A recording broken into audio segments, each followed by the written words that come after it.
अब हमारा सेगमेंट है जहाने दानिश। बड़े अरसे के बाद सर आपको याद आया ये? नहीं, मुझे तो याद था, लेकिन माशाल्लाह हमारे सेगमेंट इतने हो गए हैं। तेनू याद है? नहीं, मैं उन्हें सुन के गया। तेनू याद सिर्फ है स्टिकर ही लवाई जा रहे हैं। आपको पता भी है कि ये मेरा फेवरेट सेगमेंट है, जी हाँ, फिर भी आप इतनी अरसे बात कर रहे हैं। हाँ, ये इसीलिए इस सेगमेंट में जो आज मैं बात करना चाहता हूँ वो इस हवाले से कि कुछ रोज़ पहले एक शो में, आपको याद होगा, मैंने ये बात की थी कि रिश्ते जो होते हैं वो चलाए नहीं जाते।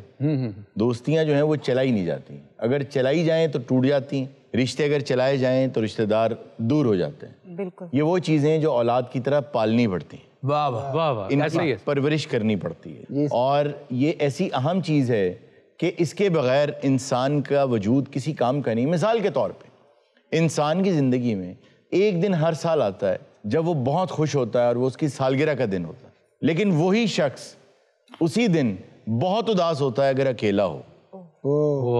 ये नोट किया आपने कभी? ऐसा ही है सर। लेकिन हारून साहब, ये बात सुनने में तो अच्छी लग रही है, बट कुछ रिलेटिव्स या रिश्तेदारियां टॉक्सिक भी तो होती हैं। सही बात है। बच्चे, औलादें किस हद तक नहीं जाते।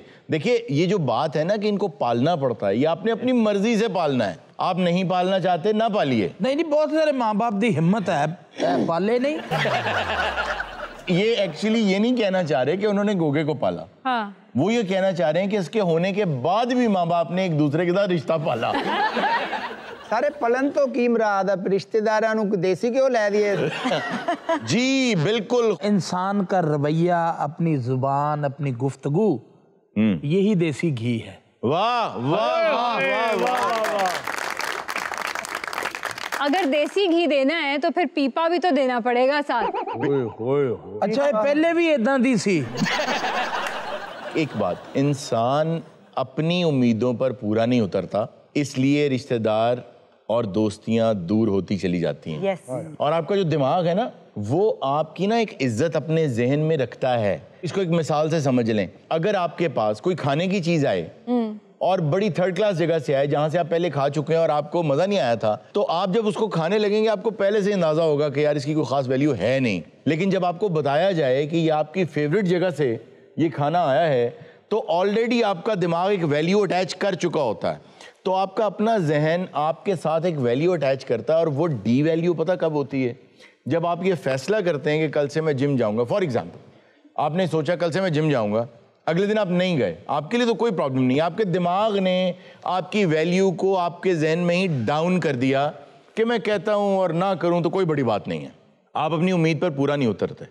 जब आप अपनी उम्मीद पे पूरा नहीं उतरते, तो इसलिए बहुत सी दोस्तियां, मिसाल के तौर पे अगर किसी ने आपसे बुरा किया, यार मेरे साथ जब कोई बुरा करता है ना तो मैं भी सीधा हो जाता हूं। तो आपने कब सीधा होना था? जब वो अच्छा कर रहा होता। भाई वक्त ये है आपकी अच्छाई दिखाने का। मुझे गुस्सा आता है अगर कोई गाली दे दे या झूठ बोले, तो भाई सबको गुस्सा आता है जब कोई गाली दे दे। नहीं तो फिर इसमें सेल्फ रिस्पेक्ट का एलिमेंट तो ना रहा ना। आपने अपना खुद फैसला करना है कि मेरी सेल्फ रिस्पेक्ट है क्या। अब सुने, बहुत मर्तबा ऐसा होता है कि आप जो कर रहे होते हैं वो सिर्फ और सिर्फ इसलिए कर रहे होते हैं कि आपने अपनी नज़रों में अपनी सेल्फ रिस्पेक्ट की खातिर एक ऐसा काम करना है जिसका शायद आपको उल्टा नुकसान हो, लेकिन आपने करना है कि वो कम ना हो। मैं एक छोटा सा वाक़या आपको बताता हूँ।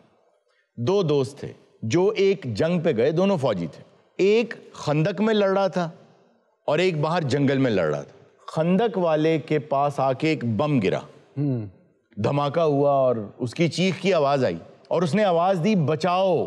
तो जो बाहर उसका दोस्त था उसने अपने कैप्टन से कहा कि सर मैं उसको जाके बचाऊं। उसने कहा अब ज़रूरत नहीं है, जो बम उसके पास फटा है वो बच नहीं सकेगा, यहाँ लोग पहले ही लड़ने के लिए कम हैं, तो मत जाओ। उसने फिर आवाज़ दी बचाओ। उसने दोबारा पूछा कि हैरी ने दोबारा आवाज़ दी है, तो बिल ने पूछा कि मैं जाऊँ, तो उसने कहा चले जाओ।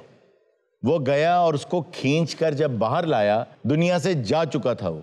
जब उसको ले आया तो उसने, कैप्टन ने उससे कहा कि बिल मैंने तुम्हें कहा था ना जाने की ज़रूरत नहीं है, ये ज़िंदा नहीं होगा। उसने कहा कि सर मैंने जिस काम के लिए ये किया था वो पूरा हो गया। उसने कहा वो क्या था? कहने लगा सर जब मैं गया था तो इसकी चंद सांसें थीं। उसने आंख खोल के मुझे देखा और मुझे कहा कि मुझे तुमसे यही उम्मीद थी बिल कि तुम ज़रूर आओगे। वाह वाह वाह। इसी तरह जब मैं या इर्जा खुदा ना खास्ता कभी किसी मुसीबत में होते हैं ना तो नहीं, जंग अगर हम कभी किसी जंग पे भी हुए ना तो हमें इस बात का पक्का यकीन है कि आप जरूर आएंगे। हाँ। तो इर्जा साबित ये हुआ है कि अगर आप चाहती हैं कि आपके दोस्त और आपके रिश्तेदार आपके साथ अच्छे से रहें तो बताते खुद भी चुगली से गुरेज करें। अच्छा, वैसे सुबह आप जब आती हैं तो ऐसा लग रहा होता है कि बम करीब कहीं फटा है। और इसके आने के कुछ देर बाद इर्जा जरूर आती है। उसके बाद इनको जिंदा करता है मेकअप आर्टिस्ट। एक दिन अभी मेकअप नहीं हुआ था तो मैंने इर्जा से कहा, आरजू को देख के मैंने कहा, मैंने तुम्हें कहा था ना नहीं बचेगी। मैं आप लोगों को कुछ नहीं कहूंगी, बेशक आप लोग टॉक्सिक ही सही, लेकिन मुझे आप लोगों को पालना है। मुझे यही उम्मीद थी, आप अपनी उम्र के हिसाब से मैं यही कहेंगे। उन रिश्तेदारों का क्या करें जो आपके पेरेंट्स को फोन कर करके आपके बारे में भड़का रहे हो? जिसको आपने मैसेज देना था उसे मिल गया मैसेज। ये बात हाँ फुफो शाहिदा, आइंदा से तमीज किया करें। एक बुजुर्ग थे, ये मैं उस रिश्तेदार के हवाले से आपको बता रहा हूं। ठीक है। एक बुजुर्ग थे जो किसी नदी के किनारे थे और वहां एक बिच्छू डूब रहा था।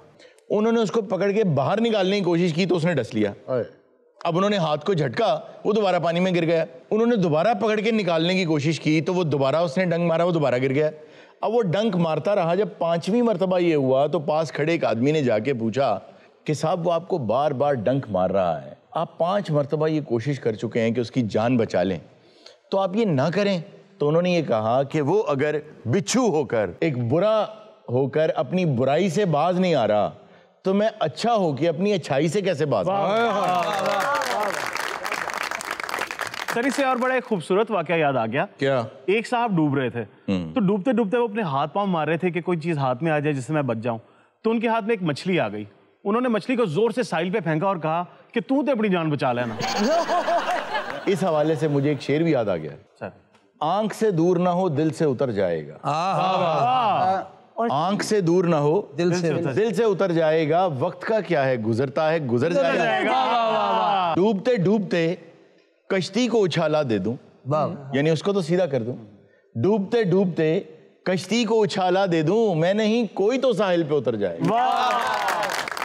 भाई जो बंदा डूब रहा था, फर्ज करें कि अगर उसके बाजू ना होते तो मछली उसके पास आके पता क्या कहती? क्या? मोए मोए।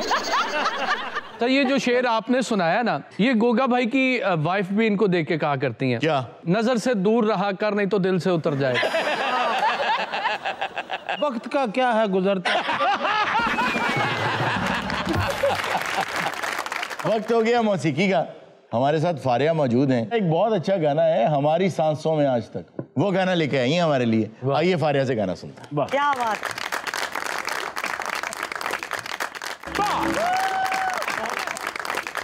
नाज़रीन, ये था आज का शो। इंशाल्लाह आपसे मुलाकात होगी नेक्स्ट शो में। अपना बहुत सा ख्याल रखिएगा। अल्लाह हाफिज।